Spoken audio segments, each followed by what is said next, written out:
নমস্কার বন্ধুরা, সবাইকে স্বাগত জানাই আমার এই নতুন চ্যানেলে। আজ আপনাদের প্রিয় রুই মাছের রেসিপি নিয়ে এসেছি। ভিডিওটি স্কিপ না করে শেষ অবধি দেখতে থাকুন। আশা করি আপনাদের ভালোই লাগবে। তো শুরু করা যাক। প্রথমে মাছটি ভালো করে জল দিয়ে ধুয়ে নিলাম। তারপর মাছগুলোকে হলুদ, লঙ্কার গুঁড়ো ও নুন দিয়ে ভালো করে মেখে নিলাম। তারপর কড়াইটা ভালো করে গরম হওয়ার পর পরিমাণ মতো তেল দিয়ে দেব। চাইলে আপনারা আরও অল্প তেলে মাছগুলো ভাজতে পারবেন। আমি একটু বেশি তেলেই ভাজতে পছন্দ করি। এবার মেখে রাখা মাছগুলো একে একে গরম তেলে দিয়ে দিলাম। চলো বন্ধুরা, এই ফাঁকে আমি তরকারির মশলাগুলো তৈরি করে নেব। একটা থালায় লঙ্কা, টমেটো, আদা কুচি, রসুন, পেঁয়াজ কুচি, ধনেপাতা নিয়ে নিলাম। মাছগুলো ভাজা হতে থাক। এবার আমি উপকরণগুলো বেটে নেব।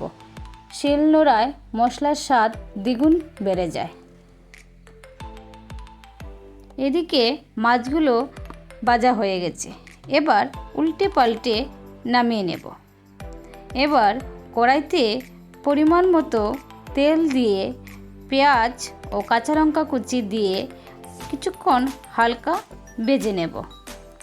এবার পেঁয়াজগুলো হালকা লাল হয়ে এলে দিয়ে দেব কেটে রাখা টমেটো কুচি। হালকা নেড়ে ছেড়ে দিয়ে দেব আগে থেকে বেটে রাখা পেঁয়াজ, আদা, রসুন ও লঙ্কা বাটা। তার উপরে ছড়িয়ে দেব হালকা হলুদ গুঁড়ো ও শুকনো লঙ্কার গুঁড়ো ও জিরের গুঁড়ো। সেই সঙ্গে দিয়ে দেব স্বাদমতো নুন।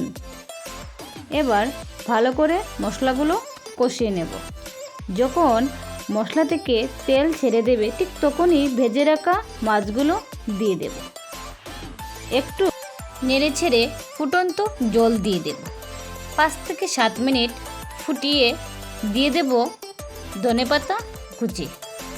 এবার নেড়ে ছেড়ে মিনিট 2 রেখে নামিয়ে নেব আপনাদের প্রিয় রুই মাছের ঝাল। রেসিপিটি যদি ভালো লাগে লাইক, কমেন্ট, শেয়ার ও সাবস্ক্রাইব করতে ভুলবেন না। পাশে থাকা বেল আইকনটি প্রেস করবেন যাতে আমার নিত্য নতুন ভিডিওগুলো আপনাদের কাছে পৌঁছে যায়।